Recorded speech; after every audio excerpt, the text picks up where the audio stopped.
యొక్కయు కుమారుని యొక్కయు పరిశుద్ధాత్మ యొక్కయు నామమున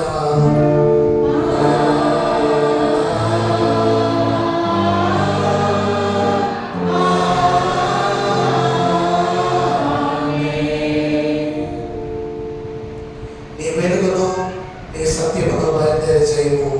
అవి నాకు ద్రోహులను అవి నీ పరిశుద్ధ పర్వతమునకును నీ నివాస స్థలమునకు తోడుకొని వచ్చును. అప్పుడు నేను దేవుని బలిపడినందుకు నాకు ఆనంద సంతోషములు కలిగించే దేవునందుకు చేరుదును. దేవా నా దేవా సితారా వాయించుచు నీకు కృతజ్ఞతాస్తుతులు చెల్లించెదను.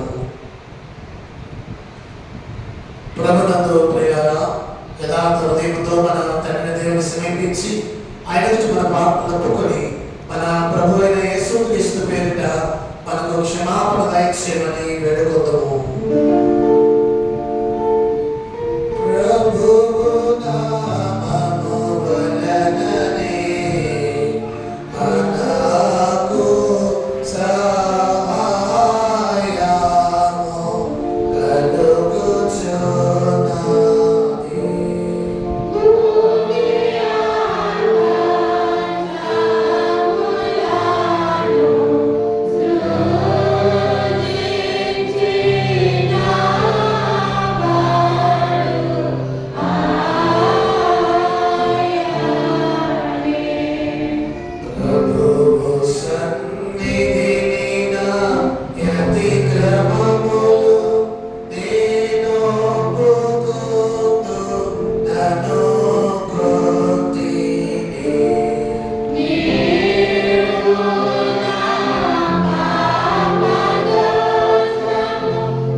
సర్వశక్తుల దేవా, దీనులము పాపలు మగమేము స్వాభావికముగా పాపలు మరియు అపవిత్రుల మరియు తలంపు వలన మాట వలన క్రియ వలన నీకు విరోధముగా పాపం చేసి మరియు లేదంటే ఒప్పుకొనుచున్నాము. కావున నేను మా ప్రభువైన యేసుక్రీస్తుని నిమిత్తమున నీ కృపను వెదకుచు వేడుకొనుచు మితిలేని కనికరం గల నీ యొక్క ఆసనకే వచ్చుచున్నాము. మా కొరకు చెప్పుకోటకే నీకంటే కుమారునిచ్చిన దేవా మమ్మల్ని కనికరించి ఆయన నిమిత్తమున ఆ సమస్త పాపములకు క్షమాపణ దయచేయి. మేము నీ కృప చేత నిత్యం పొందినట్లు నిన్ను గూర్చి నీ చిత్తమును గూర్చి సరైన జ్ఞానము నీ వాక్యములకు తగిన విధేయతను ఆయన నీ పరిశుద్ధాత్మ వలన ప్రతిఫలింపుమని మా ప్రభువైన యేసుక్రీస్తు ద్వారా వేడుకొనుచున్నాము. ఆమేన్. మన పరలోకపు తండ్రి సర్వశక్తుల దేవుడు మనల్ని కనికరించి మనకు చేయబడుతున్న కుమారునిచ్చి ఆయన మూలమున మన పాపములన్నింటినీ క్షమించున్నాడు. ఆయన నా ముందు విశ్వాసం ఉంచు వారికి దేవుని కుమారుడుగా అర్పించు వారికి తన పరిశుద్ధాత్మను గ్రహించును. నమ్మి బాప్తిసం పొందిన వాడు రక్షింపబడును.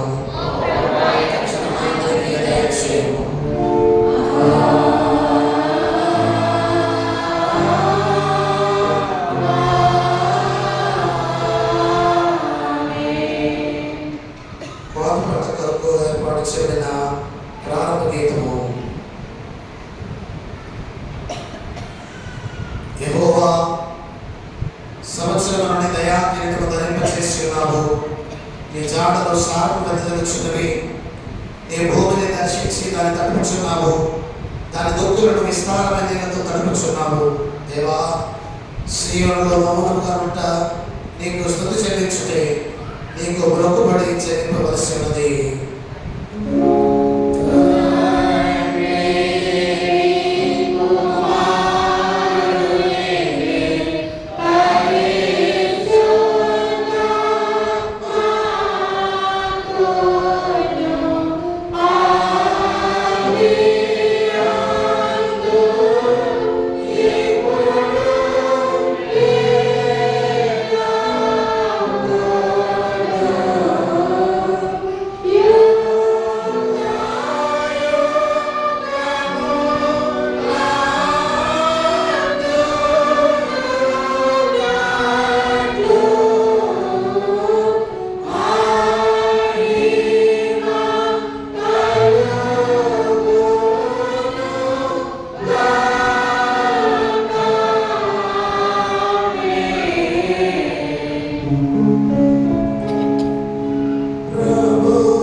ఆశీర్వాదము కుమ్మరించి మరలా భూఫలములను సమకూర్చుకొనిచ్చినందుకై వినియోగల హృదయపూర్వకమైన వందనములను చెల్లించుచున్నాము.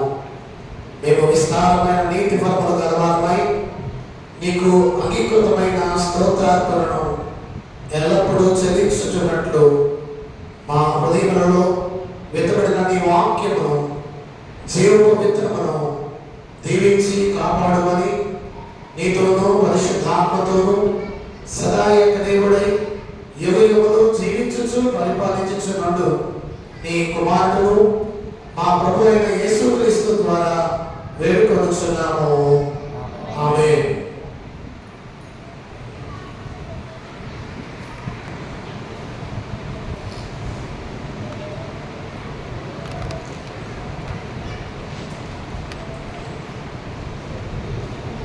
కోత పండుగ కొరకు ఏర్పాటు చేయబడిన లేఖన భాగాలు చదువుగా విందాం.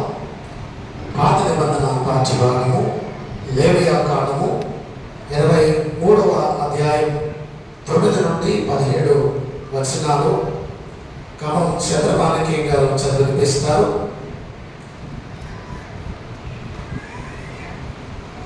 అలాగే పత్రిక పాఠము యాకోబు పత్రిక 1వ అధ్యాయం 17 నుండి 18 వచనాలు వై రామలక్ష్మి గారు చదివినిపిస్తారు. సువార్త పాఠము లూకా సువార్త 12వ అధ్యాయము 11 నుండి 21 వచనాలు బొమ్మ నాగేశ్వర గారు చదివినిపిస్తారు.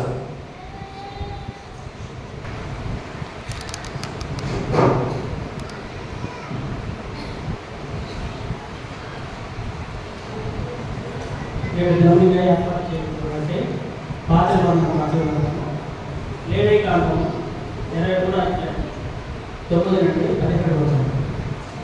మరి యెహోవా మోషేకు ఇలాగ సెలవిచ్చాడు, నువ్వు ఇశ్రాయేలుతో ఇట్లను నేను నీకు ఇస్తున్న దేశములకు మీరు వచ్చి దాని పంటను కోయినప్పుడు మీ మొదటి పంటలో ఒక పన్ను యాజకుని యొద్దకు తీసుకొని యెహోవా మీకు అంగీకరించినట్లు అతను యెహోవా సన్నిధి ఆ పన్నును అల్లాడించాడు. విశ్రాంతి దినములకు మరుదినమున యాజకుడు దాన్ని అల్లాడించవాలి. మీరు ఆ పన్నును అర్పించే దినమున నిర్దోషమైన ఏడాది చొట్టేలను యెహోవాకు అర్పింపవాలి. దాని నైవేద్యము నూనెతో కలిపిన 2 10 గోధుమ పిండి, అది యెహోవాకు ఇవ్వైన సువాసన గల హోమం. దాని పానార్పణ ఉప్పావు ద్రాక్షారసం. మీరు మీ దేవునికి అప్పనము తెచ్చి వరకు ఆ దినమేలా మీరు రొట్టె వేలాలేమి పచ్చని వెన్నులేమి తినకూడదు. ఇది మీ తరతలకు మీ నివాస స్థలములన్నిటిలో నిత్యమైన కట్టడ. మీరు విశ్రాంతి దినమునకు మరునాడు మొదలుకొని అనగా అల్లాడించు మరణ మీరు తెచ్చిన దినం మొదలుకొని 7 వారములు లెక్కకూడదు. లెక్కతో తక్కువ కాకుండా 7 వారములు ఉండవాలి. 7వ విశ్రాంతి దినపు మరుదినం వరకు మీరు 50 దినములు లెక్కించి యెహోవాకు కొత్త పనులతో నైవేద్యము అర్పింపవాలని. మీరు మీ నివాసముల నుండి తూర్పులో 2 10 మట్టిగల 2 రొట్టెలను అల్లాడించు అక్రమంగా తేవాలి. వాటిని గోధుమ పిండితో చేసి పొయ్యబెట్టి కాల్చవాలి. అవి యెహోవాకు పవిత్రముగా అర్పణ.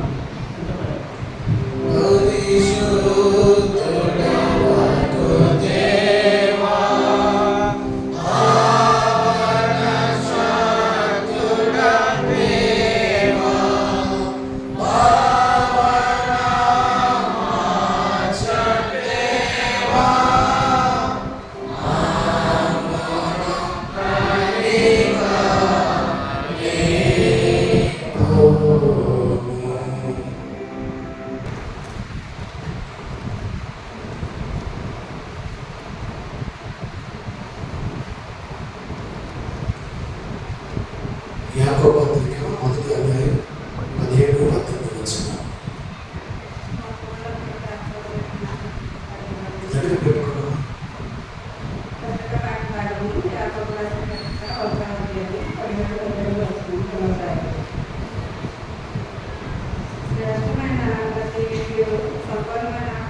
రాకుండా అసంబద్ధమైన దైవ వచ్చింది. ఆయన అంటూ ఏ సంచలనాత్మకమైన గమనాగమనం వారు మాట్లాడుతూ ఏ సాయం లేదు.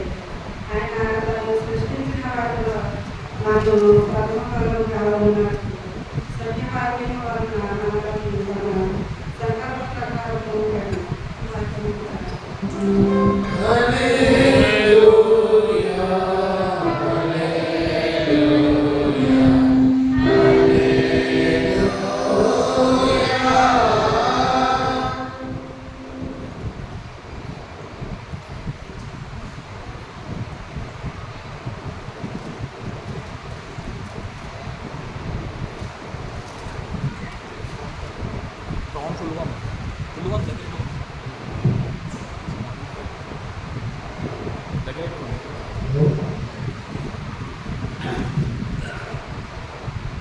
ఈ సంవత్సరంలో స్వార్థ పాఠాలను లోకాసులాగా 12వ అధ్యాయం 14 నుండి 20వ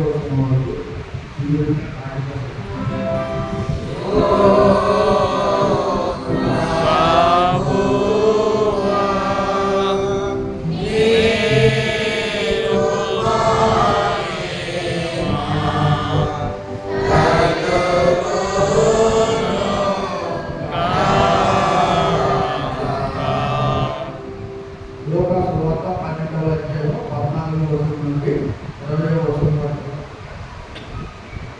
ఆయన పోనీ మీ మీద తీర్పరిగానైనను పంచిపెట్టువానిగానైనను నన్నెన్నడూ నియమించని నన్నెవడు నియమించనని అతనితో చెప్పారు. మరియు ఆయన వారితో మీరు ఏ విధమైన లోపంకు ఎడతీయక జాగ్రత్త పడు. ఒకరి కలిగి విస్తరించుట వారి జీవనకు మూలము కాదనను. మరియు ఆయన వారితో ఈ ఉపమానము చెప్పారు. ఒక ధనవంతుని భూమి సమృద్ధిగా పండేది. అప్పుడు అతడు నా పంట సమకూర్చుకున్నటకు నాకు స్థలం చాలా దొరక నేను ఏమి చేస్తుందని తనలో తాను ఆలోచించుకొని నేను ఇలాగూ చేతును నా కొట్లు విప్పి వాటికంటే గొప్ప వాటిని కట్టించి అందులో నా ధాన్యం అంతటిని నా ఆస్తిని సమకూర్చుకొని నా ప్రాణంతో ప్రాణమా అనేక సంవత్సరములకు విస్తారమైన ఆస్తి నీకు సమకూర్చబడి ఉన్నది. సుఖించము, తినుము, త్రాగుము, సంతోషించమని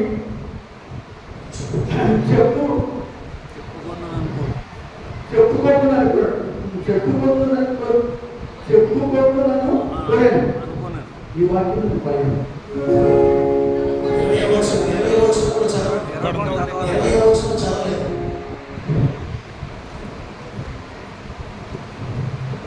తిరుగు ప్రాణము సంతోషించమని చెప్పుకుంటున్నాను.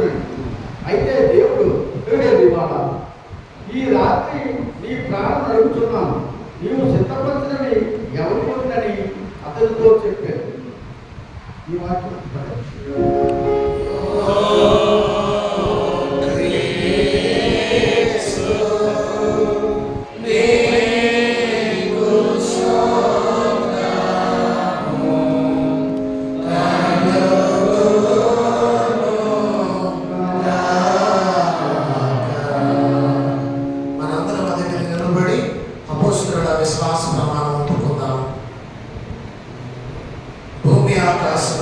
సృజించిన సర్వశక్తి గల తండ్రి దేవుని నమ్ముచున్నాను. ఆయన ఏక కుమారుడు మన ప్రభు అయిన యేసుక్రీస్తు నమ్ముచున్నాను. ఈయన పరిశుద్ధాత్మ వలన గర్భమున ధరింపబడి కన్యైన మరియకు పుట్టి పొంది పిలాతు అధికారము క్రింద శ్రమపడి శిలువ వేయబడి చనిపోయి సమాధి చేయబడి అదృశ్య రూపంలోనికి దిగిననియు చనిపోయిన వాళ్ళ నుండి మూడవ దినం లేచి పరలోకమునకు ఎక్కి సర్వశక్తి గల తండ్రి దేవుని కుడి చేతి వైపున కూర్చుని ఉన్నాడు. సజీవులకును మృతులకును తీర్పు పరిశుద్ధాత్మ నమ్ముచున్నాను. పరిశుద్ధ క్రైస్తవ సంఘము పరిశుద్ధ సహవాసమును పాప క్షమాపణయు శరీర పునరుద్ధానమును నిత్య జీవమును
మీ అందరికీ ప్రభు నామమున వందనాలు తెలియజేస్తున్నాను.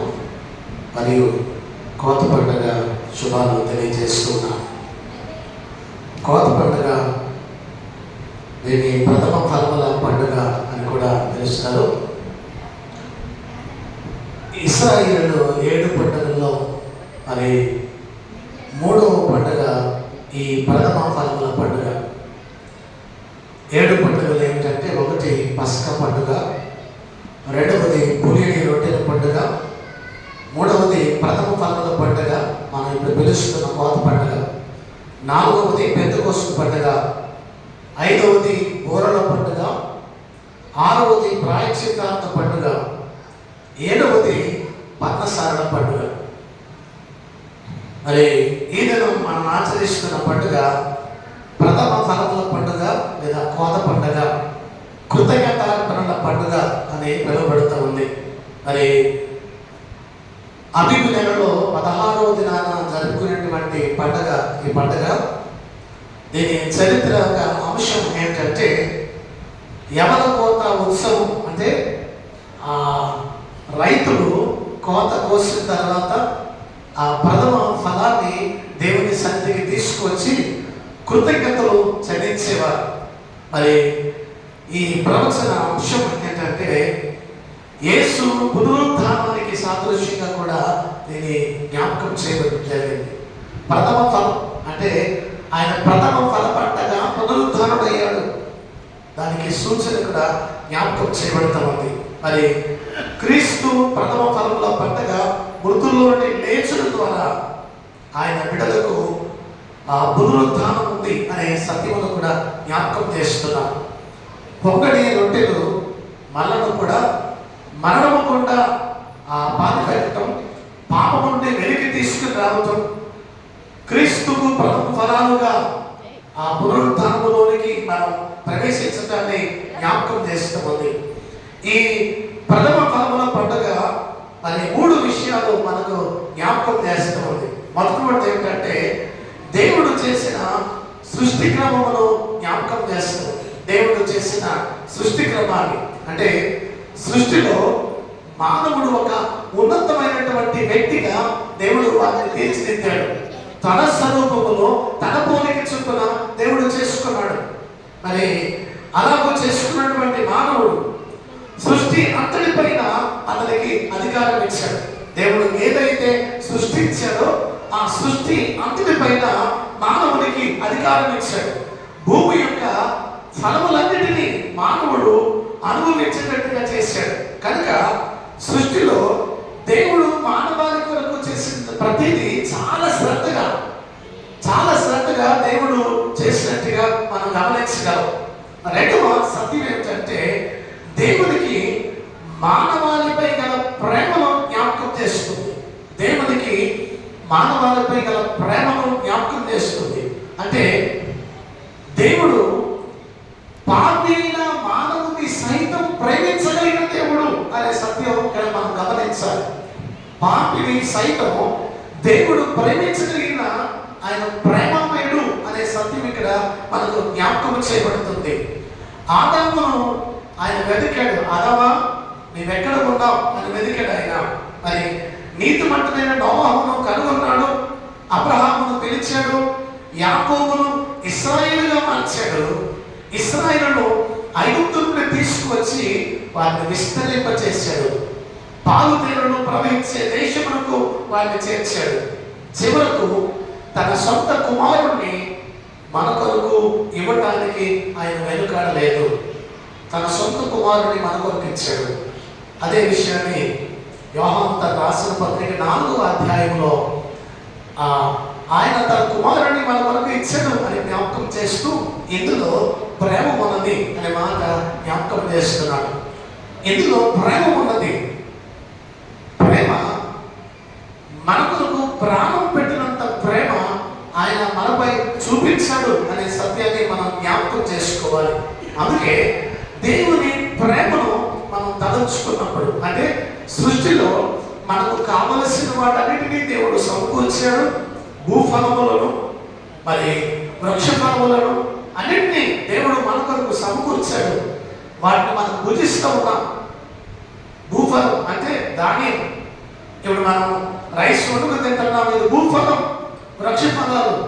ఆయా కాలాలలో ఆయా ఫలాలు, మామిడికాయ, సీతాఫలం, ఇలా కమలాలు, యాపిల్, ఇవన్నీ ఫలాలు. ఆ వృక్ష ఫలాలన్నీ మనం భుజిస్తూ ఉన్నాం, ద్రాక్ష, ఇవన్నీ. అలాగే భూఫలాలు అంటే ఇప్పుడు కూరగాయలు కూడా భూఫలాలే. అన్నం వండుకుంటున్నాం, కూర చేసుకుంటున్నాం, అంటే అన్నం ఈ బియ్యంతో అన్నం వండి కూరగాయలతో కూర చేసుకుంటున్నాం. ఈ భూ ఫలములన్నీ మానవుడు అనుభవిస్తూ ఉన్నాడు. ఈ భూ ఫలములన్నీ మనం అనుభవిస్తూ ఉన్నప్పుడు దేవుడు మన పట్ల ఎంత శ్రద్ధ తీసుకున్నాడో గమనించండి. కావలసిన వాటన్నిటినీ ఆయన మన కొరకు అనుగ్రహించాడు. కావలసిన వాటన్నిటినీ మనకు అనుగ్రహించాడు. మీరు ఆదికాండంలో గమనిస్తే ఆదాములు ఆ వృక్ష ఫలాలు తిరిగి బ్రతికారు. పాపం చేసిన తర్వాత అది చెమట కార్చి తింటాం అని చెప్పి అప్పుడు అతను కష్టపడవలసి వచ్చింది. వీటిని గమనించినప్పుడు సమస్తమును మానవాళి కొరకు దేవుడు ఎదుగుతున్నాయి కాకుండా తన ఏకైక కుమారుణ్ణి మన కొరకు ఆయన అర్పించాడు. ఏకైక కుమారుణ్ణి అర్పించాడు. దేవుని ప్రేమను మనం జ్ఞాపకం చేసుకోవాలి. ఈ కోత పండుగ, ఈ ప్రథమ ఫలముల పండుగ, ఈ కృతజ్ఞతార్పణల పండుగ ఏంటంటే దేవుడు నిన్ను సజీవ లెక్కలో వచ్చి భూఫలాలు, వృక్ష ఫలాలు భుజించేటట్టుగా చేస్తూ నీవు కష్టపడి సంపాదించుకోవడానికి సామర్థ్యాన్ని ఇచ్చిన ఆ దేవుణ్ణి జ్ఞాపకం చేసుకుని ఆయనకు మనం కృతజ్ఞత చెల్లించాలి. మూడవదిగా దేవుని క్షమాగుణములను మనం జ్ఞాపకం చేసుకోవాలి. మూడవది దేవుని క్షమాగుణములు. ఎంత పాపినైనా ఆయన ప్రేమిస్తాడు. ఎంత పాపినైనా ఆయన ప్రేమిస్తాడు. ఎంత పాపినైనా అయ్యా నేను పాపిని అంటే పాపని క్షమించి అతని రక్షించేవాడిగా ఉన్నాడు. ఎంతకు ముందు మనకు ప్రాణం పెట్టక ముందు మనం ఎలా ఉన్నాం? పాపులమై, శత్రువులమై, ఇంకా దూరస్తులమై ఉన్నప్పుడు ఆయన మనం ప్రేమించాడు. ప్రేమించి తన ప్రాణాన్ని మన కొరకు పెట్టాడు. ఎవరైతే తన పాపములు ఒప్పుకుంటారో ఆయన వారిని క్షమిస్తాడు. పాప క్షమాపణ ఇవ్వగలిగిన దేవుడు అనే మాట జ్ఞాపకం చేస్తున్నా. ఆయన తొలకరి వర్షమును, కడవరి వర్షమును దాని కాలమున ఋతువులు వాటి క్రమమున జరిపించడానికి తన కృప మన పట్ల అనుగ్రహించాడు. ఇర్మియా గ్రంథంలో జ్ఞాపకం చేస్తారు ఏంటంటే మీరు దేవుని మాట వినకపోతే ఋతువులు ఆయా కాలంలో అవి జరగవు. అంటే వర్షం రావాల్సిన సమయంలో వర్షం రాదు, మీ పంటలు సమృద్ధిగా పండవు. కారణం ఏంటంటే మీరు దేవుని మాట వినకపోతే ఈ భూ ఫలములు ఫలించకుండా దేవుడు చేస్తాడు. ఆయన ప్రేమ కలిగిన దేవుడు. అందుకే మరి కీర్తనగా అంటున్నాడు, భూమి మీద జనులందరూ భుజించుటకు ఆహారమును, విత్తువానికి విత్తనమును దేవుడు అనుగ్రహించాడు అనే సత్యాన్ని జ్ఞాపకం చేస్తున్నాడు. దేవుని యొక్క ప్రేమ క్షమా గుణములను మనం జ్ఞాపకం చేసుకోవాలి. దేవుని యొక్క ప్రేమ క్షమా గుణాలను మనం జ్ఞాపకం చేసుకోవాలి. పిల్లగా మనం గమనించినట్లయితే లేవియా కాండం 23వ అధ్యాయము 10వ వచనంలో నీవు ఇశ్రాయేలుతో కలుము, నేను మీకు ఇచ్చుచున్న దేశమునకు మీరు వచ్చి దాని పంటలు పోయినప్పుడు మీ మొదటి పంటలో ఒక పనును యాజకుని ఎదుగు తేవలను, యెహోవా మిమ్మల్ని అంగీకరించినట్లు అతడు యెహోవా సన్నిధిని ఆ పనును అల్లాడింపవలను. విశ్రాంతి దినమునకు మరుదినమున యాజకుడు దానిని అల్లాడింపవలను. వీటలా గమనించినట్లయితే దేవుడు చెప్పినట్లుగా భూమి పంటలో ప్రథమ ఫలాన్ని దేవాలయానికి తీసుకుని వచ్చి ఆ యాజకుడికి ఇచ్చినప్పుడు ఆ పంటలు, అది కాయ కానీ గింజ కానీ ఏదైనా సరే దాన్ని తీసుకువచ్చినప్పుడు సమస్త సస్య ఫలములలో దేవునికి అర్పించవలసింది దేవునికి అర్పించాలి. ఆ దాన్ని తీసుకువచ్చినప్పుడు దైవ సన్నిధికి దాన్ని తీసుకురావటం అని అంటే దేవునికి కృతజ్ఞత చెల్లించటం. ఈ పన అంటే ఈ పంట ఇంత సమృద్ధిగా పడటానికి కారణం నీవే ప్రభువా అని దైవ సన్నిధిలో దేవునికి కృతజ్ఞత చెల్లించటం. ఆ పన మరి యాజకుడు ఎందుకు అలవడిస్తాడంటే ఆయన దేవునికి ఎత్తి స్తోత్రం చేస్తాడు. ఎందుకంటే అయ్యా నీవు ఇచ్చినటువంటి వర్షం, ఈ చక్కని ఆ వాతావరణం, వీటన్నిటి కొరకు నీకు వందనాలు. ఈ పంట సమృద్ధిగా పండటానికి ఈ మొదటి పన ఆ భూమి పంట అంతటికి ఆ పన ప్రతినిధిగా ఉంటుంది అన్నమాట. ఆ పన ఎందుకు తీసుకురావటం అంటే ఈ పండిన పంట అంతటికి ఆ పన ప్రతినిధి. అందుకే ప్రథమ ఫలం ఇస్తామంటే ఆ పండిన పంట అంతటికి ఆ ప్రథమ ఫలం ప్రతినిధిగా ఉంటుంది అన్నమాట. దేవుని సన్నిధిలో ఆ పన దేవుని సన్నిధిలో అల్లాడించబడటం అంటే అయ్యా ఇంత సమృద్ధిగా పంట పండటానికి నీవు చేసిన గొప్ప కృప అని ఆ పంట కృతజ్ఞత చెల్లిస్తున్నట్టుగా, అదే రీతిగా ఆ పంట యజమానుడైన వాడు కూడా ఆయన సన్నిధిలో కృతజ్ఞత చెల్లించాలి. దేవుడు చేసిన ఆ గొప్ప కార్యాలకి మొత్తం పంట అంతటికి ప్రతినిధిగా వచ్చినటువంటి ఆ పన యాజకుడు దేవుని సన్నిధిలో అల్లాడిపోగలను అనే మాట ఇక్కడ జ్ఞాపకం చేస్తున్నాడు. బిడ్డగా మరి దేవా ఇదిగో నేను వచ్చి ఉన్నాను, నేను స్తుతించడానికి వచ్చి ఉన్నాను అని పలికేటువంటి మాటగా అది జ్ఞాపకం చేయబడతా ఉంది. బిడ్డగా మరి సృష్టి మహత్యం కాదు, మరి నా ప్రభావం కాదు, నీ మూలంగా ఎంతగా ఫలించడానికి కారణమైంది అనే సత్యాన్ని జ్ఞాపకం చేస్తాను. రైతు చాలా కష్టపడితే 30 బస్తాలు పండవలసి 40 బస్తాలు పండించేశారు అని అనుకోవటం కాదట. ఆ పంట అంతగా పండటానికి కారకుడైన వాడు దేవుడు అనే సత్యాన్ని గుర్తెరగాలి. అంటే ఈరోజు మనం వ్యవసాయదారులం కాదు, మనం ఉద్యోగస్తులు, పని చేసుకునేవాళ్ళు. మన కష్టార్జితం మనం పొందగలుగుతున్నాం అని అంటే దేవుడు మనకి ఇచ్చినటువంటి సామర్థ్యం, ఆరోగ్యం, బలం, మనకిచ్చిన తలాంతు, ఆ సత్యాన్ని మనం గుర్తెరగాలి. దేవుడు ఇచ్చింది తద్వారా నేను ఇలా చేయగలుగుతున్నాను అని చెప్పగలిగే సత్యం అన్నమాట. దైవ సన్నిధిలో ఈ కోత పండుగ దినాన మనం అందరం కృతజ్ఞత చెల్లించవలసిన వారమైనా. అయ్యా నీవు మమ్మల్ని సజీవ లెక్కలో బ్రతికించావు. ఈరోజు నేను కష్టపడి పోషించుకోవడానికి కావలసిన ఆర్థికపరమైన వనరులను మీరు మాకు అనుగ్రహిస్తున్న దేవుడు. అందును బట్టి మేము నీకు కృతజ్ఞత చెల్లిస్తున్నాం. దైవ సన్నిధిలో మనం దేవునికి కృతజ్ఞత చెల్లించాలి అనే మాట ఇక్కడ జ్ఞాపకం చేయబడుతూ ఉంది. మరి మనం భూమి పన్ను అంటాం, అంటే భూమి శిస్తు. ఆ పన్ను కట్టకపోతే ఏమవుతుంది? ఆ భూమిని హ్యాండ్ చేసుకుంటారంటారు, జప్తు చేయటం అని అంటాం. ఆ పన్ను కట్టకపోతే అంటే దేవునికి కృతజ్ఞత చెల్లించకపోతే దేవుడు నీకు చేసిన మేలును నువ్వు గుర్తెరగని వారిగా ఉన్నావు అనే విషయాన్ని జ్ఞాపకం చేస్తున్నాం. మనం సువార్త పాఠంలో తర్వాత చూస్తాం. ఆ ధనవంతుడు ఆ భూమి పండుగ ఏం చేశాడు? పిల్లగా కనుక నీ కష్టార్జితం అధికమవుతున్న కొద్దీ అది నీ తెలివితేటలో నీ గొప్పతనము కాదు, కానీ దేవుని కృప నీపై అధికంగా ఉంది అనే సత్యాన్ని గుర్తెరగాలి.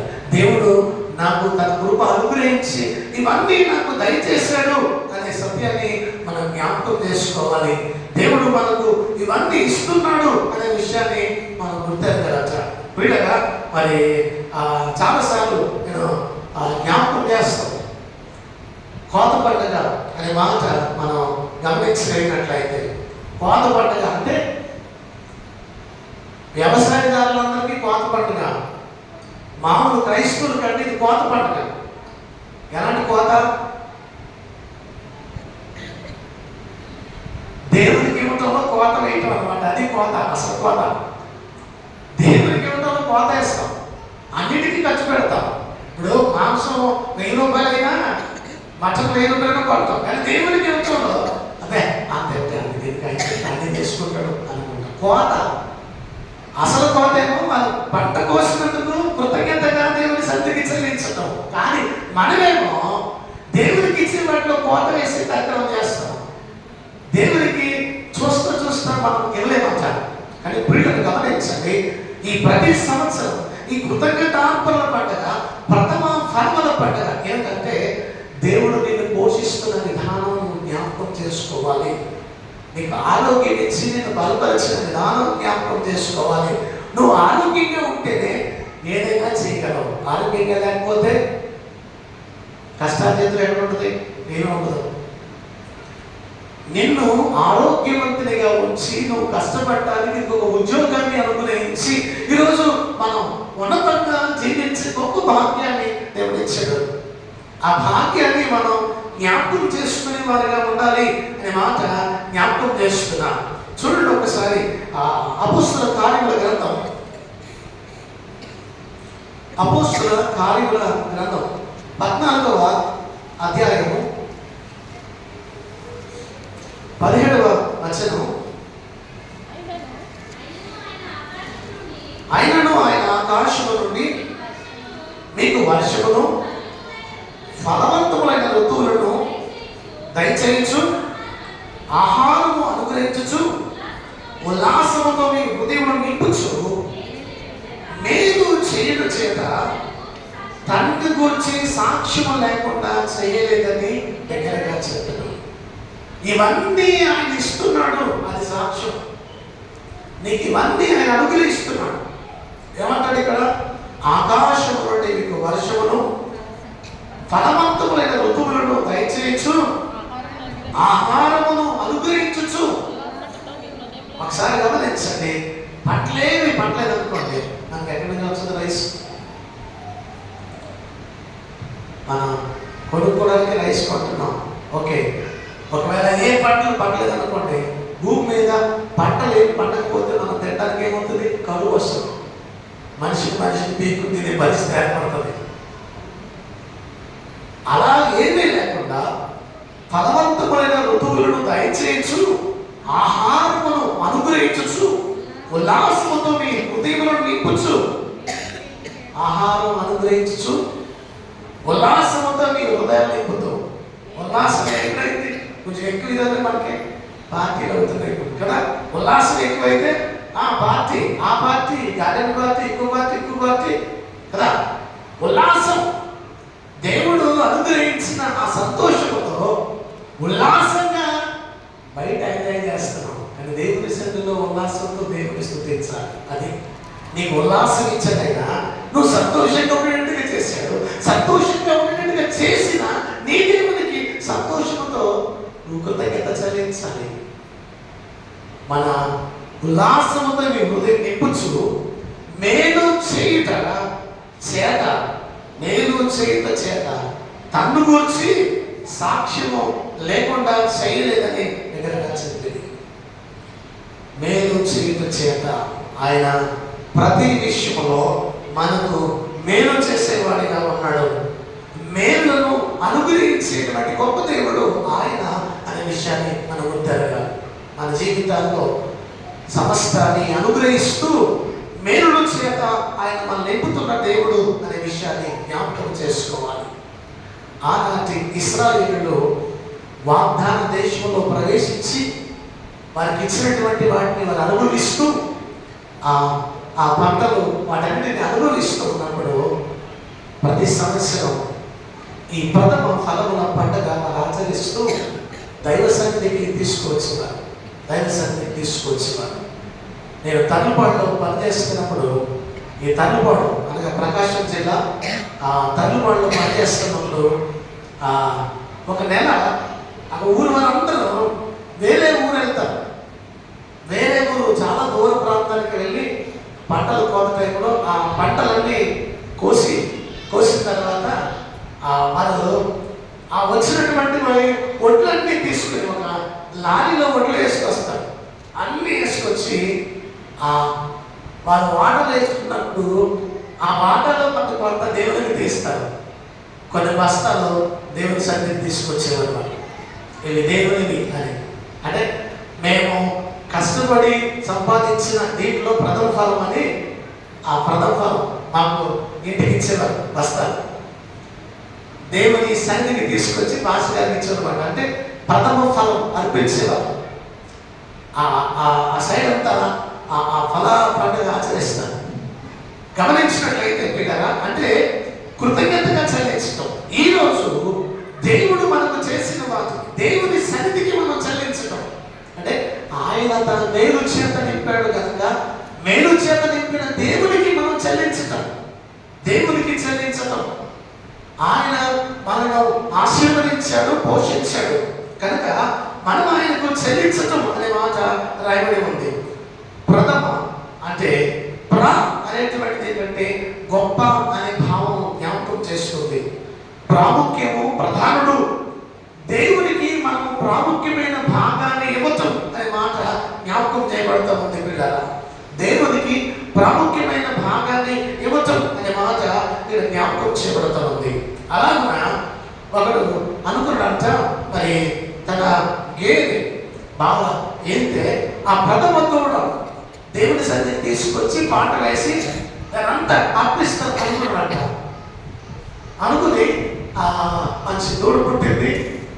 ప్రథమ ఫలం దాన్ని అమ్మినప్పుడు 10,000 వచ్చిందంట. ఆ 10,000 వస్తే 10,000 తీసుకుని బయలుదేరాడు దేవుని సన్నిధికి ఉండటానికి. దానిలో అతను వస్తా ఆకలేసిందంట. నేను కొనుక్కు తిన్నాడు. మరలా ఇలా వచ్చేసరికి చివరికి తన చేతిలో ఉన్నవన్నీ ఖర్చు పెట్టాడంట. ఇక ఆకలేసినప్పుడు వేడిశనగకాయలు కొన్నాడంట. అవి కొని పోన్లే కనీసం ఏదైనా దేవుని సన్నిధికి ఇద్దామని అనుకుంటా ఒక్కొక్కటి కొట్టుకుంటా తిని వచ్చినప్పటికీ దేవుని సన్నిధికి వచ్చినప్పటికి ఏమున్నాయంట, ఖాళీ చేతులతో వచ్చాడు. ఇశ్రాయేలుకు దేవుడు జ్ఞాపకం చేసిన మాట, మరి సంవత్సరంలో 3 మార్లు పండుగ ఆచరించినప్పుడు ప్రతి పురుషుడు దేవుని సన్నిధిలో కనపడాలి. మీరు కనపడినప్పుడు ఎవడనో వట్టి చేతులతో దేవుని సన్నిధికి రాకూడదు. వట్టి చేతులతో దేవుని సన్నిధికి రాకూడదు. దేవుని సన్నిధిలో మీరు దేవునికి కృతజ్ఞత చెల్లించాలి అనే సత్యాన్ని దేవుడు జ్ఞాపకం చేస్తా ఉన్నాడు. అంటే దేవునికి అర్పించటం, దేవునికి అర్పించటం. ఇప్పుడు మన వాళ్ళందరూ స్టాంప్స్ పెట్టారు. స్టాంప్స్ పెట్టి మనం 50 రూపాయల, అమ్మో 60 రూపాయల, అమ్మో 70 రూపాయలు అంటున్నారు. ఆ వాహనం తీసుకోవడం కాదని దేవునికి ఇవ్వడానికే. ప్రథమ ఫలం అంటే వాళ్ళు ఎత్తుకునే స్టాంప్స్ ఏంటంటే అమ్మగారు వచ్చింది దేవునికి ఇవ్వడానికే. అమ్మో అని అంటాం. బయటికి వెళ్ళామని అమ్మ అంటావా? అసలు కేజీ మట్టం ఉంటాయి 1200 అయిపోయినా పర్వాలేదు కదా. ఇక్కడికి వదిలేదు, దేవుడి వదిలేదు, అమ్మో బాబోయ్ అంటాం కదా. ఎందుకు మన భావన దేవునికి ఇవ్వటంలోనే పిసినారితనం ఉంటుంది మనకి. అన్ని దగ్గర విలాసం ఖర్చు. క్రైస్తవుడు అంట అన్ని చోట్ల చాలా విలాసంగా ఖర్చు పెడతాడు. దేవుడి దగ్గర పిసినారైపోతాడంట. మనమేమో గంపల ఆశీర్వాదం కావాలా, ఈ చేతితో పడగొట్టడానికి ఇష్టపడమంట దేవుడికి. అందుకే కుడి చేతితో వేసి ఎడ చేతి తెలియకూడదని ఎందుకన్నాడు ఆయన. ఈ చేసిన కాబట్టి మళ్ళీ చెప్తుందేమో అని చెప్పి ఈ చేతికి ఇచ్చి ఈ చేతికి తెలియకుండా అర్పించటం. దేవునికి యమజములో క్రైస్తవుడు పేదవాడు కాదు, యమజముడే పేదవాడు అంట. అందుకే ఒక ఆయన అన్నాడు, ఒక భక్తుడు అన్నాడు, క్రైస్తవుడు పర్సన్కి మారు మనసు రావాలని ప్రార్థన చేయాలన్నాడు. క్రైస్తవ పర్సన్, ఆ పర్సన్లో ఉండే కాదు కదా, అందులో తీయటానికి అట్లకి మారు మనసు వస్తే క్రైస్తవుడు దేవునికి ఇవ్వడానికి వెనకాట అంటున్నాడు. దేవునికి ఇవ్వటంలో ఆయనకి ఇచ్చి నన్ను శోధించండి పట్టజాలని, ఆకాశము వాకిళ్లను విప్పి పట్టజాలని నేను ఇస్తాను, నేను దేవుని ఇస్తాను. ఆయనకి ఇస్తే ఆయన ఇస్తానని చెప్పాడు. ఆయన ఉంచుకునేవాడు కాదు. దేవునికి వచ్చి ఎవడు పేదవాడు కాలేదు. మీరు గమనించండి, దేవునికి ఇచ్చి ఎవడు పేదవాడు కాలేదు. మీరు గమనించినట్లయితే దేవునికి ఇవ్వటములో ఆ సారెపత విధవరాలు ఏలియాకు మొదటి భాగం ఇచ్చి కరువు కాలం అంతా ఆమె పోషించబడింది. కరువు కాలం అంతా పోషించబడింది. అయ్యో ఇది ఒకటే ఉంది, ఇవ్వటానికి కుదురుతాం లేదంట. ఆ మొదటి అప్పు ప్రథమ ఫలమైనట్టుగా ఆ అప్పాన్ని ఆయనకిచ్చి కరువు కాలంలో సారే సారెపొత విధవరాలు పోషించబడింది. పిల్లరా, హన్న మొదటి సంతానం దేవునికి ఇస్తానని మొక్కుకుంది. మొదటి సంతానం దేవునికి ఇస్తానని మొక్కుకుంది. ఒక మిషనరీ తల్లి ఆ ఏకైక కుమారుడు మరి ఆఫ్రికా దేశానికి మిషనరీగా సేవకు వెళ్ళినప్పుడు, ఆ మిషనరీ సేవ చేస్తున్నప్పుడు నరమాంస భక్షకుల మధ్య అతడు వారి మధ్య చనిపోయాడు. సువార్త ప్రకటిస్తుండగా వారి మధ్య చనిపోయినప్పుడు ఆ తల్లి ఆ బాడీ తీసుకొచ్చినప్పుడు ఏడుస్తూ ఉందట. ఏడుస్తుంది. ఏమని ఏడుస్తుందంటే, అయ్యా నా కొడుకుని ఇచ్చావు, కొడుకుని తీసేసుకున్నామని అనటం లేదంట. ఎందుకయ్యా ఒక్కడే పుట్టించావు, నలుగురిని పుట్టించుంటే నలుగురిని నీ సేవకి ఇచ్చుండేవాడిని కదా, ఒక్కడే ఎందుకు ఇచ్చావు ప్రభువా? ఇంకా నాకు నలుగురు పిల్లలు ఉంటే నలుగురిని నీ సేవకి ఇచ్చి ఉండేవాడిని, నలుగురిని నీ సేవకి ఇచ్చే ఉండేవాడిని, ఒక్కటే ఎందుకు ఇచ్చావు ప్రభు అని ఏడ్చిందట. ఒక్క కొడుకుని ఇచ్చావు, ఒక్క కొడుకునే తీసేసుకున్నావు నేనేదా తల్లి, ఆ ఒక్కటే ఇచ్చావు ఎందుకు ప్రభు? నలుగురిని ఇస్తే నలుగురిని సేవకు పంపించి ఉండేవాడిని కదా అని ఏడ్చిందట. పిల్లరా, ఈరోజు మరి మనం గమనించినప్పుడు ప్రథమ ఫలం దేవునిది అని మాట్లాడబడింది. ఇంతకు ముందు ఇంట్లో ప్రథమ ఫలం అంటే మొదటి వాడిని సేవకు సమర్పించుకునేవారు. మొట్టమొదటి ఇంట్లో మొదటి వాడిని సేవకు సమర్పించుకునేవారు.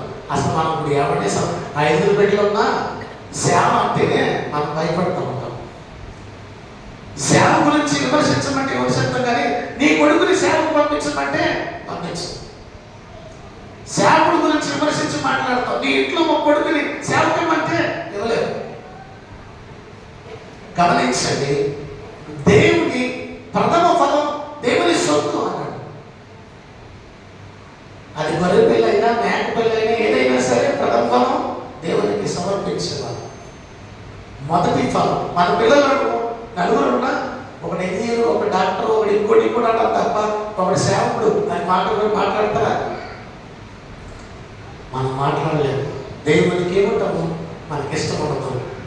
దేవుని దగ్గర తీసుకోవటమే క్రైస్తవుడికి అలవాటైంది, కానీ దేవునికి ఏమిటో ఇష్టం కాదు. దేవునికి ఏమిటో ఇష్టం కాదట. అందుకే మనిషికి చాలా బాధ దేవునికి ఇవ్వటం.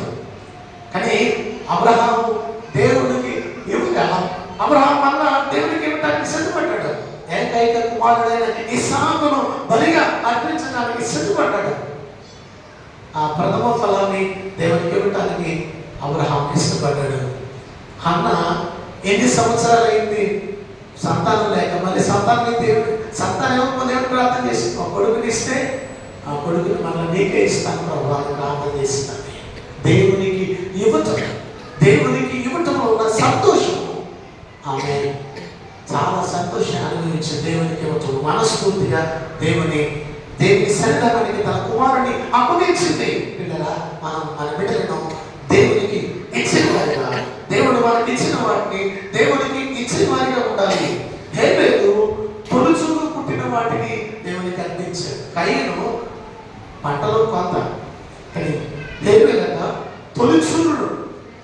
అందుకే దేవుడు హేబేలు అర్పణ అంగీకరించాడు, కయీను అర్పణ అంగీకరించలేదు. కారణం ఏంటంటే దేవుడు శ్రేష్టమైన వాటిని కోరుకున్నాడు. శ్రేష్టమైన వాటిని మరలా జ్ఞాపకం చేస్తాను. దేవునికి ఇచ్చేది శ్రేష్టమైనది. మారని కాగితాలు, చెవిపోని కాగితాలు, పనికిరాని కాగితాలు దేవునికి ఇవ్వకూడదు. నీకు పనికిరాదు, దేవునికి పనికొస్తా. దేవుని సన్నిధానంలో నువ్వు ఇచ్చే కానుక శ్రేష్టమైనదై ఉండాలి, హృదయపూర్వకమైనదై ఉండాలి దేవునికి అర్పించేటప్పుడు. వీళ్ళగా గమనించినట్లయితే మరి నిర్గమాకాండం 23వ అధ్యాయం 15వ వచనం చదువుదాం. నిర్గమాకాండం 23వ అధ్యాయం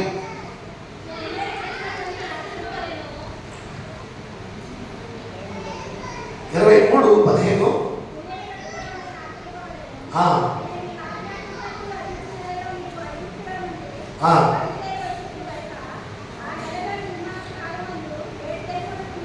పులిరొట్టెలు తినవలను, నా సన్నిధిని ఎవడును వట్టి చేతులతో కనబడకూడదు.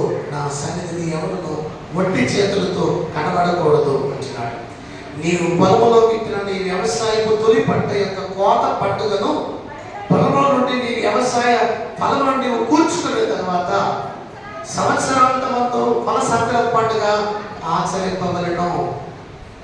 గమనించండి బిడ్డలారా, ఆ వ్యవసాయ తొలి పంట యొక్క కోత పండుగను పొలం నుండి వ్యవసాయ ఫలం నుండి కూర్చుకొని సంవత్సరాంతమందు ఫల సంక్రమణ పండుగ ఆచరించాలి. ఆ పండుగ ఆచరించడం జరుగుతుంది. ఇది మనం గమనించినప్పుడు పల్లెటూరు ప్రాంతంలో నవంబర్లో కొన్ని చోట్ల నవంబర్లో ఆచరిస్తారు. అంటే పండుగ ఆ కోతలు అయిన తర్వాత ఆ పండుగ మన టౌన్స్లో ఈ పట్టణాలన్నింటిలో కూడా మనం ఇలా ఫిబ్రవరి నెలలో ఆచరిస్తున్నాం. బాగా పల్లెటూరులో అంటే కోత పండుగ అంటే ఆ కోత అయిన తర్వాత ఈ పండుగ ఆచరిస్తారు. కోత చేతికి వచ్చిన తర్వాత దాన్ని బట్టి సంతోషిస్తూ దేవునికి కృతజ్ఞతలు చెల్లిస్తారు. వీళ్ళగా దేవుని సన్నిధానంలో మనం కృతజ్ఞత చెల్లించాలి అనే మాట దేవుడు జ్ఞాపకం చేస్తున్నాడు. అర్పణ ఎవరికి ఇవ్వాలి అని అంటే సామెత గ్రంథం 3:9 ఒక మాట జ్ఞాపకం చేసుకుందాం.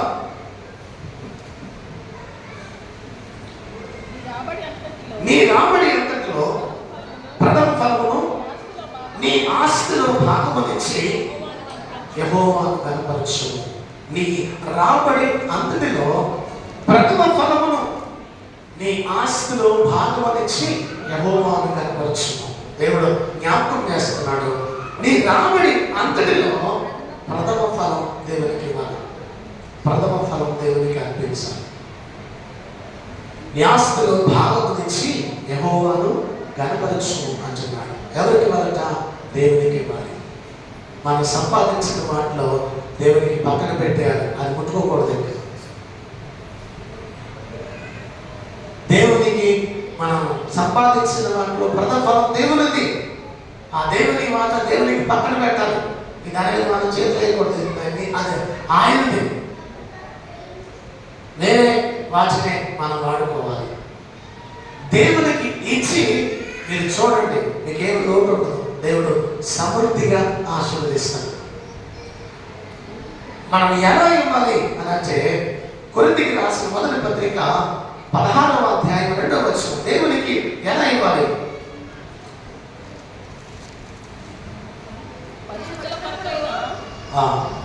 నేను వచ్చినప్పుడు చందా పోగు చేయకుండా ప్రతి ఆదివారమున నీలో ప్రతి వాడును తాను వర్ధిల్లుటకున్నది తన యొక్క కొంత సొమ్ము నిల్వ చేయగలను. అంటే వర్ధిల్లిన కొలది అన్నాడు.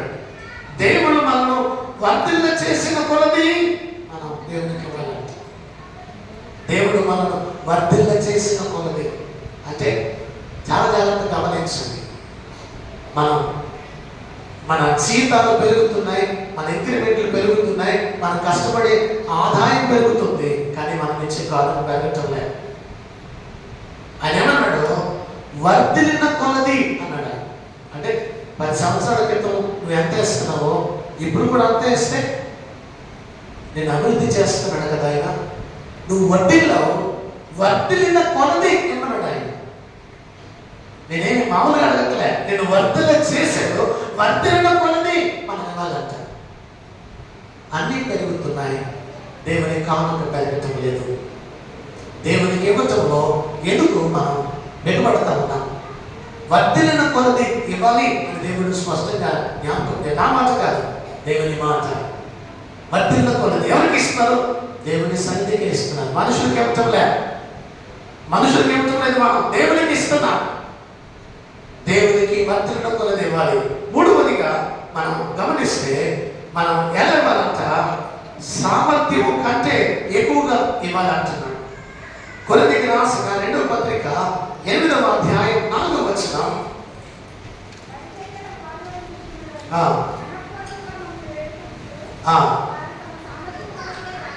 వారు తమ సామర్థ్యము కొలది కాక సామర్థ్యము కంటే ఎక్కువగాను తమంతట తాము ఇచ్చినని మీకు సాక్ష్యం ఇచ్చుచున్నాను. మాసిదోనియా సంఘం సాక్ష్యం ఇచ్చారు. మాసిదోనియా గురించి. ఎందుకంటే వారు తమ సామర్థ్యము కొలదియే కాక సామర్థ్యము కంటే ఎక్కువగా తమంతట తాము ఇచ్చారు. ప్రభు 2 కాసులు ఇచ్చిన స్త్రీని ఎందుకు ప్రశంసించాడు? అందరూ తమకున్న వాటిలో ఇచ్చారు, కానీ ఆమె తనకున్నదంతా ఇచ్చింది.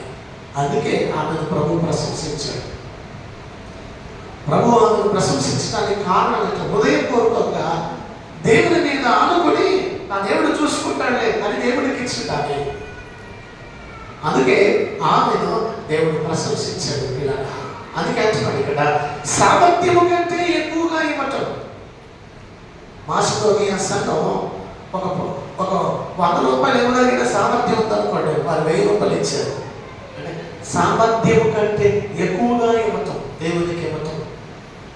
దేవునికి ఇచ్చింది ఎక్కడ ఏమి కాదు, ఆయన రాసుకుంటున్నాడు. నువ్వు ఎంత ఇస్తే దానికి డబుల్ ఇస్తాడు ఆయన. నువ్వు ఎంత ఇస్తే అంత డబుల్ ఇస్తాడు ఆయన. సామర్థ్యము కంటే మరి వాళ్ళ అనే మాట జ్ఞాపకం చేస్తున్నాడు. వీళ్ళగా మరి మనపూర్వకంగా ఇవ్వటం అన్నాడు.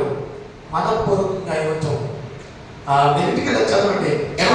మొదటి గ్రంథం 29వ అధ్యాయం 14వ వచనంలో ఈ ప్రకారం మనపూర్వకంగా ఇచ్చుటకు నేనెంతటి వాడను, నా జనులు ఎంతటి వారు అన్నాడు. అంటే దేవునికి ఇవ్వటంలో మేమెంతటి వారు, నా జనులు ఎంతటి వారు. అయ్యా, నీవు మమ్మల్ని ఇవ్వటానికి సామర్థ్యం ఇచ్చావు, మేము నీ స్వసంపాద్యంలో కొరకు మేము నీకు ఇస్తున్నాం అనే మాట దావీదు జ్ఞాపకం చేశాడు. పిల్లరా, ఇక ఎలా ఇవ్వాలి అని అంటే మరి కొరింథీయులకు రాసిన మొదటి పత్రిక 8వ అధ్యాయం 12వ వచనంలో మొదట ఒకడు సిద్ధమైన మనసు కలిగి ఉంటే శక్తికి మించి కాదు కానీ కలిమి కొలది ఇచ్చినది ప్రీతికరమగును అంటున్నాడు. కలిమి కొలది ఇచ్చినది ప్రీతికరమగును. కలిమి కొలది 7 వరాలు వేసిన 2 కాసులు కలిమి కొలది ఇచ్చితే ప్రీతికరమవుతుంది. కలిమి కొలది మనం ఇవ్వాలట. 4వదిగా ఎలా ఇవ్వాలి అంటే కొరింథీయులకు రాసిన 2వ పత్రిక 9వ అధ్యాయం 6వ వచనం, కొంచెముగా విత్తువాడు కొంచెముగా పంట కోయను, సమృద్ధిగా విత్తువాడు సమృద్ధిగా పంట కోయను అనే విషయమై చెప్పవచ్చును. సమృద్ధిగా మరి ఇచ్చేవాడు సమృద్ధి అయిన పంట కోస్తాడట. గమనించండి పిల్లల, దేవుని సన్నిధికి నువ్వు సమృద్ధిగా ఇస్తే ఆయన సమృద్ధి అయిన పంట కోస్తాడు. సమృద్ధి అయిన పంట కోస్తాడు. దేవుడు సమృద్ధి అయిన పంట కోసేది. మనం దేవుడికి సమృద్ధిగా ఇస్తే సమృద్ధి అయిన పంట కోస్తాడు. మన నూతన సంఘంలో మాత్రమే కానుకల గురించి పాస్టర్ ఎక్కువ ప్రసంగం లేడు. మీకు తెలుసో లేదో, బయట సంఘాలని నెలకు 1-2 సార్లు పాస్టర్ గారు కానుకల గురించి ప్రసంగం చేస్తాడు. నూతన సంఘంలోనే కానుకల గురించి పాస్టర్ గారు అయినా పాస్టర్ చెప్పిన పాస్టర్ గారికి ఇస్తున్నట్టు భావిస్తూ ఉంటారు. దేవుడికి ఇస్తున్నాను, నాకు కాదు కదా. కానుకలు ఎవరికి సంఘానికి ఇస్తున్నాం, సంఘం దాంట్లో జమ చేస్తున్నాం, పాస్టర్ గారి జీతమే ఇస్తున్నాం. పాస్టర్ గారు కాదు, దేవుడికి ఇస్తున్నాం అనేవారు మనం చాలాసార్లు. బయట సంఘంలో వారానికి 1-2 సార్లు ప్రసంగం చేస్తారు కానుకల కొరకు. మన సంఘంలో నూతన సంఘంలో ఎక్కువ చెప్పం కానుకల కొరకు. ఏంట్రా కానుకల గురించి చెప్పాడు పాస్టర్ గారు, చెప్పాలి, మా బాధ్యత అది. దేవునికి ఏమని చెప్పడం మా బాధ్యత. ఆ బాధ్యత చెప్తాం. చాలా మందికి మాట కలుగుతుంది, పాస్టర్ ఇలా చెప్తున్నాడు అనుకుంటారు. కానీ ఇవ్వాలా? దేవుని వాక్యం రాయబడింది. నువ్వు సామర్థ్యం కొలది, నిన్ను ఆశీర్వదించుకుంది ఇవ్వని వాక్యమే చెబుతుంది. నేను వాక్యాన్ని జ్ఞాపకం చేస్తున్నాను, సొంత మాటలు కాదు. దేవునికి ఇవ్వటం అనేది మనకు ఆశీర్వాదకరం అనే మాట జ్ఞాపకం చేస్తున్నాను. తర్వాతగా కొరింథీయులకు రాసిన 2వ పత్రిక 9వ అధ్యాయం 7వ వచనంలో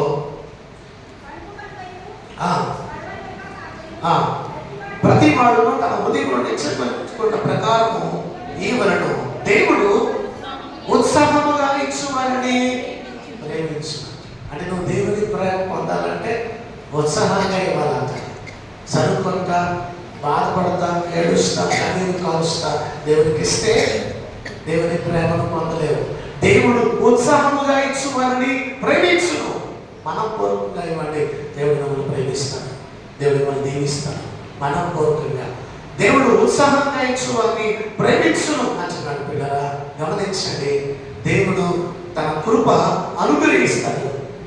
ఉత్సాహంగా ఇచ్చు వారిని దేవుడు ప్రేమిస్తాడు అనే మాట జ్ఞాపకం చేస్తున్నాడు. ఒకసారి నేను చెప్పాను, మళ్ళా జ్ఞాపకం చేస్తున్నా. ఒక ఆయన మరి ఉద్యోగం చేస్తూ ఉన్నాడు. మరి ఆయన మరి అతనికి హెడ్ ఆఫీస్ నుంచి నీకు 40,000 రాబోతున్నాయి ఒక లెటర్ వచ్చిందంట. 40,000 రాబోతున్నాయి ఆ లెటర్ వచ్చినప్పుడు అతను దశభాగం ఇవ్వాలని నిర్ణయించుకున్నాడు. 40,000 వచ్చాయి తీరా. 40,000 వచ్చినప్పుడు 40,000 నుంచి 4,000 వాళ్ళకి కొంచెం బాధేసింది. 4,000 తీయాలా అని చాలా బాధపడ్డాడట. ఆయన అప్పుడు 400 కానుకేసాడట. 40,000 తీసుకుని 400 కానుకేసాడు.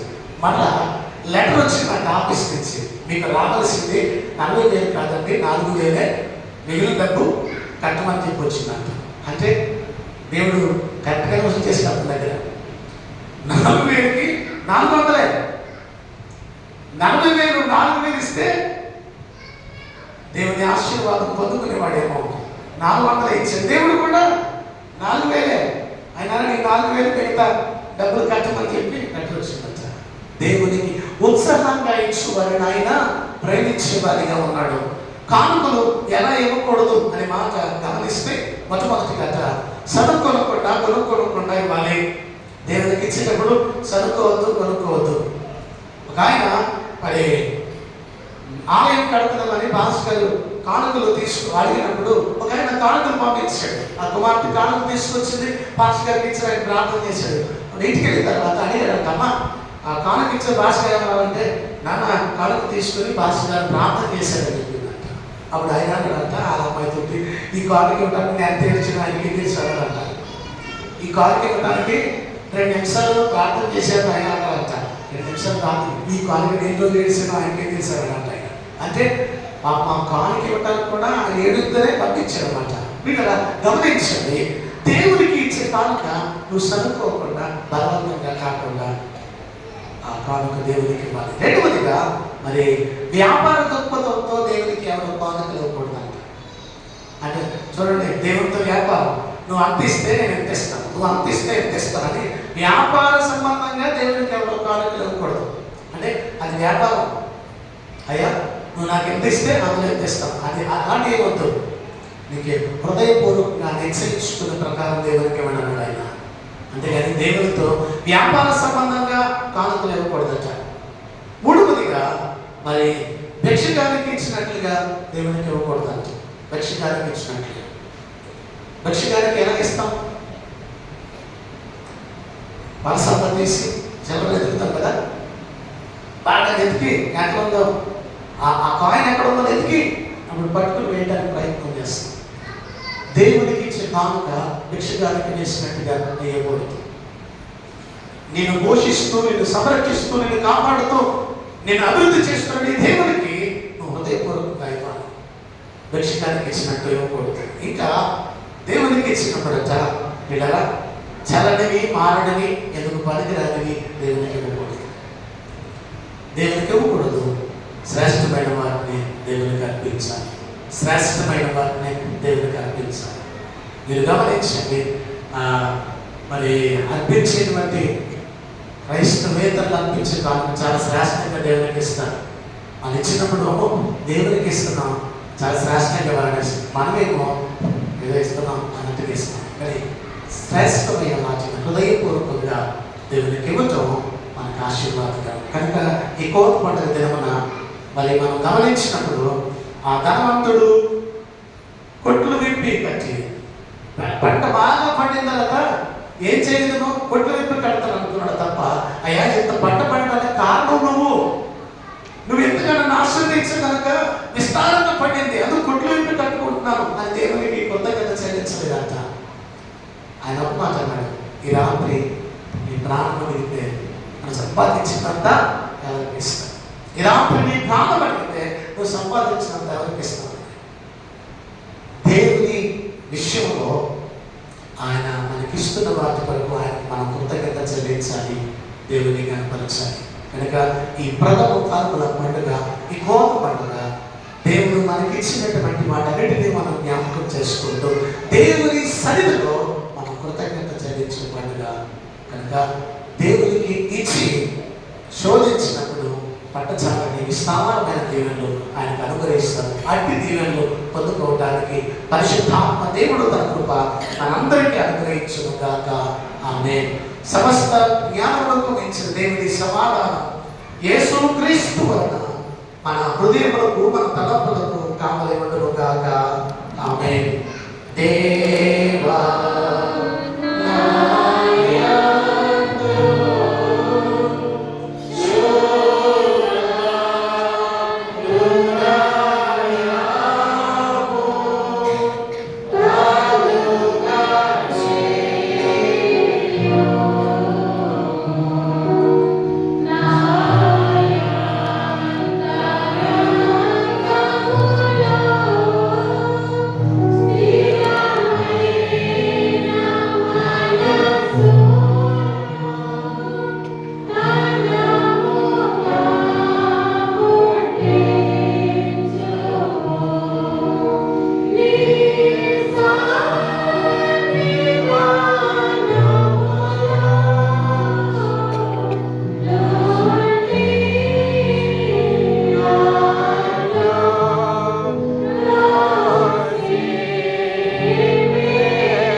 కృతజ్ఞత కానుకలు అర్పించుకోవాలి. దయచేసి ముందుకు రావాల్సిందిగా మనం చేయించున్నాం.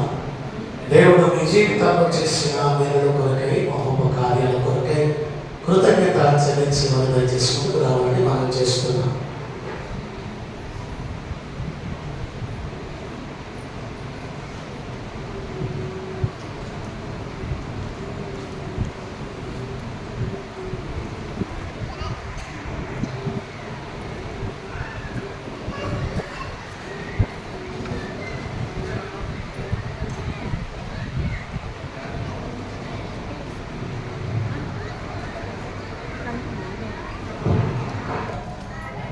దయామేడమైన తండ్రి, కృపామేడమైన దేవ, కరుణగల మా రక్షక, మీ ఉన్నతమైన శ్రేష్టమైన నామానికి వందనాలు నాయన.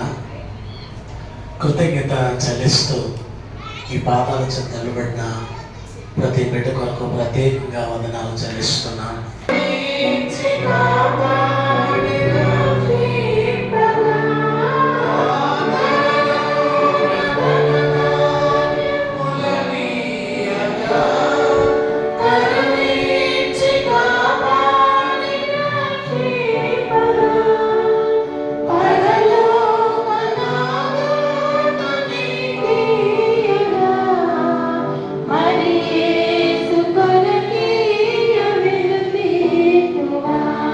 Me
ప్రార్థన చేసుకుందాం. పరిశుద్ధుడైన తండ్రి, ప్రేమమైన దేవా, మీ ఘనమైన శ్రేష్టమైన నామానికి వందనాలు చెల్లిస్తున్నాం. గతించిన కోత పండుగ నుండి కోత పండుగ వరకు మమ్మల్ని సజీవులలో కాపాడి మీ మహా ఉచితమైన కృతజ్ఞతల మీ సన్నిధానంలో చేరి మిమ్మల్ని స్తుతించడానికి, ఆరాధించడానికి మీరు అనుగ్రహించిన మీ కృపకు ప్రత్యేకంగా వందనాలు చెల్లిస్తున్నాం ప్రభువా. ఆనాటి ఇశ్రాయేలు జీవితాల్లో మీరు చేసిన మేలను జ్ఞాపకం చేసుకుని భూమి పంట యొక్క ప్రథమ ఫలాన్ని దైవ సన్నిధికి తీసుకొచ్చి యాజకుడు దాన్ని అల్లాడించి ఇదిగో ఆయన ఆ కృతజ్ఞత చెల్లించటం ప్రభువా.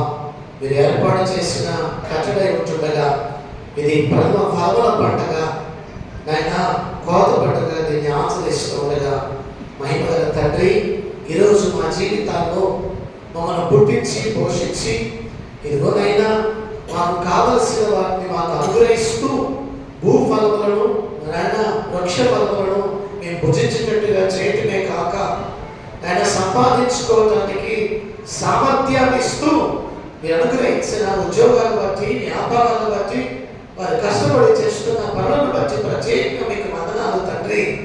వారి ప్రతి కష్టార్జితంలో మీ కృపను జ్ఞాపకం చేసుకుంటూ మీరు ఇస్తున్నటువంటి ఆశీర్వాదాన్ని వారు గుర్తిరిగి ఎల్లప్పుడూ మీకు కృతజ్ఞతలు చెల్లించే బిడ్డలుగా ప్రతి బిడ్డ ఉండటానికి సహాయం చేయమని విజ్ఞాపన చేస్తున్నాం తండ్రి. మా పట్ల మీకున్న ప్రేమను మేము జ్ఞాపకం చేసుకోవటానికి నైనా మాకు కావలసిన వాటన్నిటిని మీరు సమకూర్చిన విధానాన్ని బట్టి నైనా మేలు చేయటందు నైనా మీరు మా ప్రభువా సాక్ష్యం ఉంచారని పౌలు తెలియజేస్తున్నారు. అవును మా నాయన, ఇదిగో మా తండ్రి, మా జీవితాల్లో ప్రతి విధమైన మేలును మీరు అనుగ్రహిస్తూ ఏ సమయాన్న ఏ ఆశీర్వాదం కావాలో ఆ ఆశీర్వాదాన్ని దయచేస్తూ మమ్మల్ని పోషిస్తున్న దేవుడుగా మీరు ఉన్నారు తండ్రి. ఆరోగ్యం ఇస్తున్న దేవుడిగా ఉన్నారు నాయన. ఈరోజు మేము మార్చి మీ కృపను జ్ఞాపకం చేసుకుని ఆయన కృతజ్ఞతలు చెల్లించడానికి ప్రతి విషయమందును కృతజ్ఞతాస్తులు చెల్లించుడి ఇలాగూ చేయట యేసుక్రీస్తునందు మీ విషయంలో దేవుని చిత్తం అని తెలియపరిచారు కనుక నాయన ఆ కృతజ్ఞత భావము కలిగిన జీవితాల చేత మమ్మల్ని నింపండి. మీరు మాకు ఇచ్చిన ప్రతి దానిని మీ సన్నిధిలో మేము కృతజ్ఞతతో సమర్పించిన వారిగా ఉండటానికి సహాయం ఇవ్వండి నాయన. ఇదిగో ప్రభువా, ఆయన మీకు వందనాలు. అర్పించిన కానుకలను మీరు దీవించండి. అర్పించిన ప్రతి హస్తాన్ని ఆశీర్వదించండి నాయన. 30 60 100 వాటిని ఫలింపచేయండి. ఈ కానుకలు మీ సేవలో మీ నామ మహిమార్థమై వాడబడలాగా మీ కృప ప్రసాదించుమని వేడుకుంటున్నాం ప్రభువా. మీకే వందనములు స్తోత్రములు చెల్లిస్తున్నాం. దయగల దేవుడు, కృపైన రక్షకుడు మీరేంటుండగా తండ్రి మీకు స్తుతులు నాయన. ఇతరుడైన వాక్యం మా అందరి హృదయాలలో ఫలించటానికి, కృతజ్ఞత కలిగిన హృదయాలతో మిమ్మల్ని సేవించటానికి సహాయం ఇవ్వండి. మీరే మహిమ పెట్టుకుంటున్నాం తండ్రి. మీకు వందనాలు. ఈ కోత పండుగ ఈ ఏర్పాట్లను సహకరించిన మా బీసీసీ సభ్యులను బట్టి నైనా మరి జగన్ గారిని బట్టి మీకు వందనాలు ప్రభువా. అలాగే నైనా నగరాజును బట్టి, సోనబాబుని బట్టి, చరణ్ బట్టి, సుధర్పాలను బట్టి నైనా రాజశేఖర్, కార్తీక్, యమోశివ, అలాగే ఎర్ర చెట్లు తీసుకురావడంలో సహకరించిన నైనా కాళ్ళ చంద్రరావు గారు, శ్యామ్ సుందర్ గారిని బట్టి కూడా మీకు వందనాలు. అయినా వారిని జ్ఞాపకం చేసుకోండి, కృప చేత నింపుమని ప్రత్యేకంగా వేడుకుంటున్నా తండ్రి.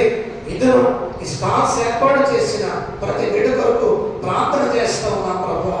ఆయన డిఫెన్స్ స్టాల్స్ ఏర్పాటు చేసిన బిడ్డలు, ఆయన వివిధ వస్తువులు ప్రభువా, మరి ఆయన తిరుగుబండారాలు, ఆయన గేమ్స్ ఏర్పాటు చేసిన బిడ్డల కొరకు, నైనా మరి బిర్యానీ, కొబ్బరి ఏర్పాటు చేసిన బిడ్డల కొరకు కూడా ప్రత్యేకంగా వందనాలు. నైనా గొప్ప దేవుడిగా ఈ సంవత్సరం ఈ కోత పండుగ సంతోషదాయకంగా జరిపించుకోవడానికి మీకు కృప దయచేస్తున్న విధానం కొరకు ప్రత్యేకంగా మీకు స్తుతులు, స్తోత్రములు చెల్లించుకుంటున్నాం. ఎల్లప్పుడూ ఇటు ఐకమత్యంతో, ప్రేమతో, సమాధానంతో మా సంఘం నడిపించబడటంలో మీకు కృప దయచేయమని ప్రార్థన చేస్తున్నాం ప్రభువా. మీకే వందనాలు చెల్లించుకుంటున్నాం. అయినా మరి ఇవన్నీ షూట్ చేసినటువంటి ఆ సూర్యబాబు బట్టి కూడా మీకు వందనాలు, స్తోత్రములు చెల్లిస్తున్నాం. దయగల ప్రభువా, మరి సభ్యులందరూ వచ్చి ఆ స్టాల్స్ ఏర్పాటు చేసిన స్టాల్స్ లో వాటిని అన్నిటినీ కొన్నారు. అందరూ బట్టి కూడా మీకు వందనాలు చెల్లించుకుంటున్నాం. నాయన వారందరూ ఇచ్చిన సహకారాన్ని బట్టి కూడా మీకు స్తుతులు చెల్లిస్తున్నాం. మా సభను ఇంకను ఆత్మీయంగా అభివృద్ధి పొందిస్తూ మీ ఆశీర్వాదముల చేత నింపుమని వేడుకుంటున్నాం. ప్రతి కుటుంబానికి కావలసిన ప్రతి ఆర్థిక అవసరత మీరు తీరుస్తూ ఈ దీవెన చేత నింపడినైన మా తండ్రి కుటుంబాల్లో పోషణకు ఎటువంటి లోటు లేకుండా చేయమని కూడా ప్రార్థన చేస్తున్నాం. అనారోగ్యస్తులో బాధపడుతున్న వారందరినీ మీ దగ్గర గాయపడిన హస్తము చేత మీరు ఉంచండి ప్రభువా, స్వస్థపరచండి, ఆరోగ్యం చేత మీరు నింపుమని ప్రార్థన చేస్తున్నాం. తండ్రి మీకు వందనాలు. ఇదిగో మా తండ్రి గారి కొరకు ప్రార్థన చేస్తున్నాం. ఆయన ఐసీలో వారు ఉన్నారు. మీ సహాయం కొరకు విజ్ఞాపన చేస్తున్నాం ప్రభువా. మీ దగ్గర గాయపడిన హస్తము చేత వచ్చి రేట్లా అవుతున్న బ్లీడింగ్ పూర్తిగా కట్టబట్టడానికి సహాయం ఇస్తూ స్వస్థత దయచేయండి, ఆరోగ్యాన్ని మెరుగుపరచండి, కృపచేత నింపండి. తండ్రి మీకు వందనాలు, స్తోత్రములు చెల్లిస్తున్నాం. దయగల ప్రభువా, కృపగైన రక్షకుడా, ఇదిగో మా తండ్రి మరి ఇదిలో నైనా రాత్రి బయలుదేరి చెరకు వెళ్తుండగా మీ సన్నిధి తోడుగా వచ్చి నడిపిస్తూ మీరు మైపోదమని కూడా వేడుకుంటున్నాం. వందనాలు తండ్రి. ఆయన మీ సన్నిధిలో ప్రార్థన చేస్తున్నాం. మా దేశంలో, మా రాష్ట్రంలో మీరు జ్ఞాపకం చేసుకోండి. మీ సమాధానము చేత నడిపించుకుని విజ్ఞాపన చేస్తున్నాం. బుధవారం నుండి భస్మ బుధవారంతో లెంట్ ప్రారంభమవుతుండగా తండ్రి ఈ లెంట్ ప్రేయర్స్ అన్ని మీ నామ మహిమాత్మై జరిగించండి. మేము ఆధ్యాత్మికంగా చిగురించేటువంటి ఆత్మీయ అనుభవాల చేత మమ్మల్ని మీరు నింపుమని వేడుకుంటున్నాం ప్రభువా. మీకే వందనములు చెల్లించుకుంటున్నాం. దయగల ప్రభు, మా సంఘ పరిధిని విశాలపరచండి. నూతన విశ్వాసుల చేత సంఘాన్ని నింపి మీరు మహిమ పొందమని యేసు పరిశుద్ధ నామమున మిగిలిన ప్రతిమాలి అడిగి వేడుకొనుచున్నాము తండ్రి. ఆమేన్. పరలోకమందున మా తండ్రి, మీ నామం పరిశుద్ధ పరచబడుగాక, మీ రాజ్యం వచ్చుగాక, మీ చిత్తం పరలోకమందు నెరవేర్చున్నట్లు భూమి అందు నెరవేరుగాక.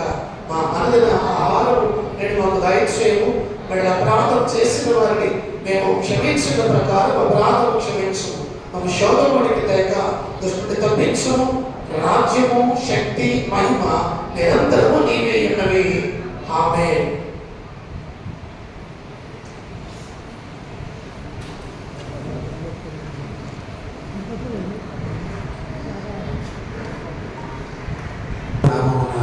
అందరికీ వందనాలు, శుభాలు. అందరికీ కోత పండుగ శుభాలు తెలియజేసుకున్నాం.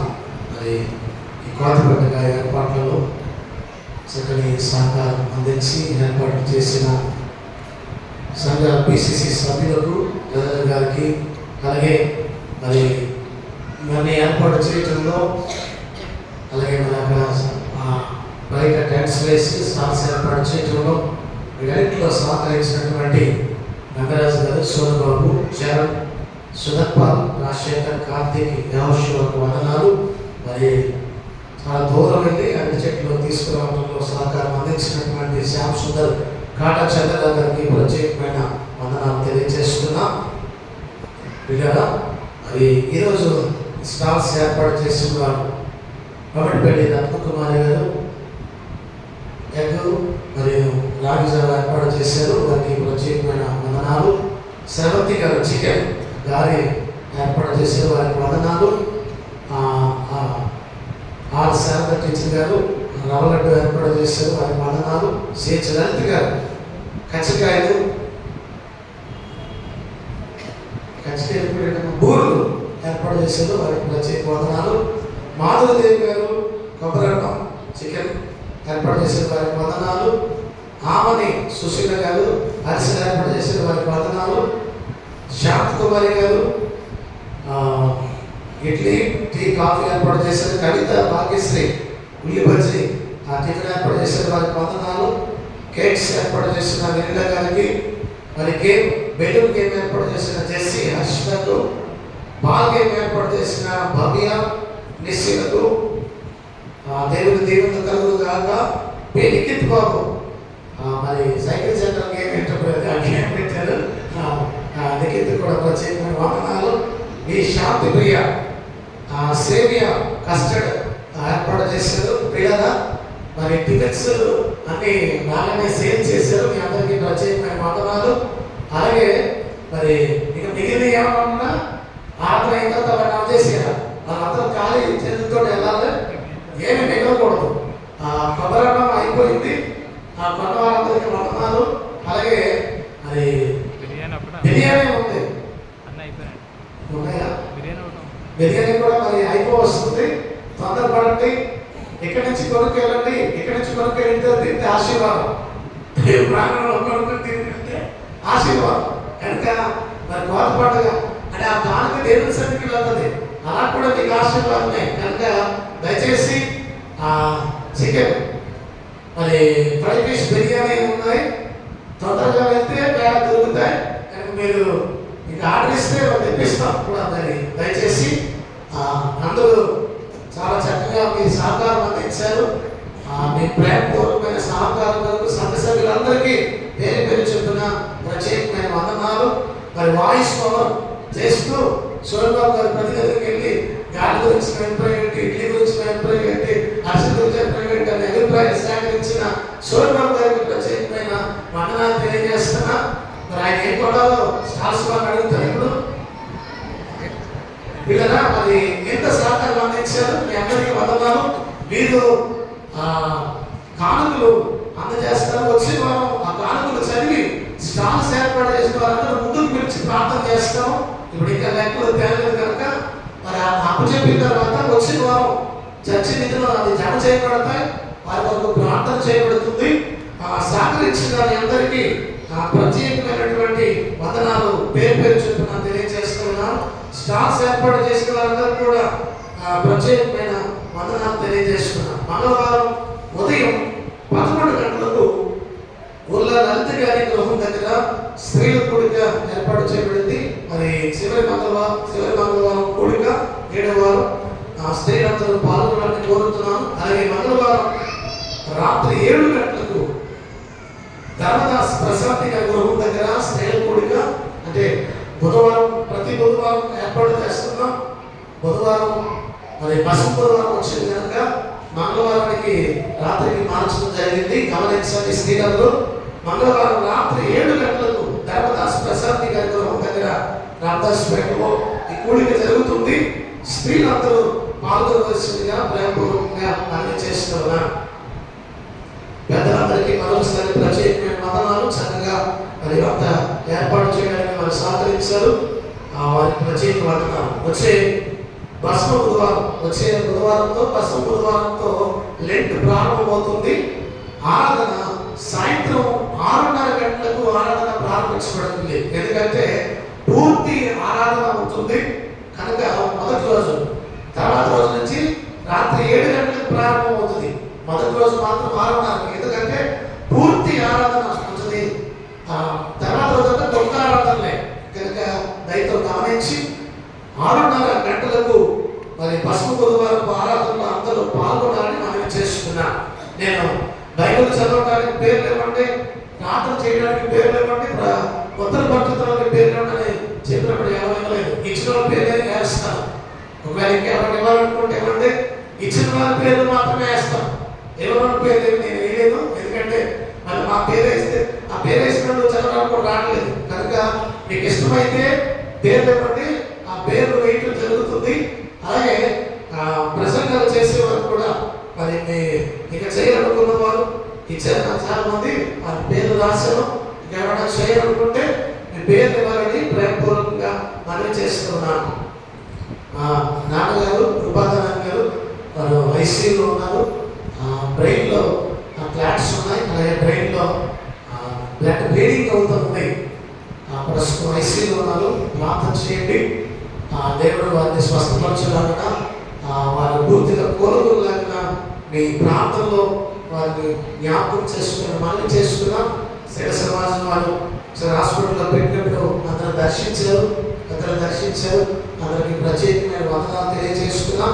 మీ ప్రాంతంలో వారిని జ్ఞాపకం చేసుకుని మనవి చేసుకున్నాం. మరి ఐసీలో ఉన్నప్పటికీ ఈరోజు ఈ కార్యక్రమం ఆగకూడదు కనుక మరి అందుకు మేము మరి పక్కన పెట్టుకుని రావడం జరిగింది. దయచేసి మీ ప్రాంతంలో నాన్నగారి కొరకు జ్ఞాపకం చేసుకోవాలని ప్రేమపూర్వకంగా మనవి చేస్తూ ఉన్నాను.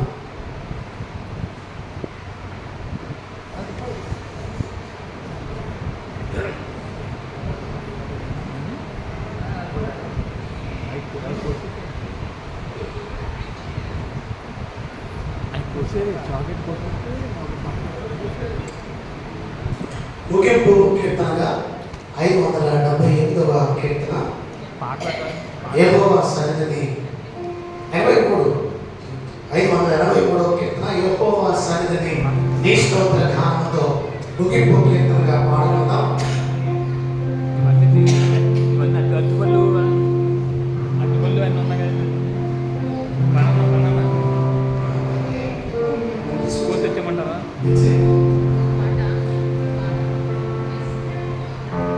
పాట పాడలేదు, పాట పాడతారు దాన్ని పాట పాడితే దీవిస్తాయి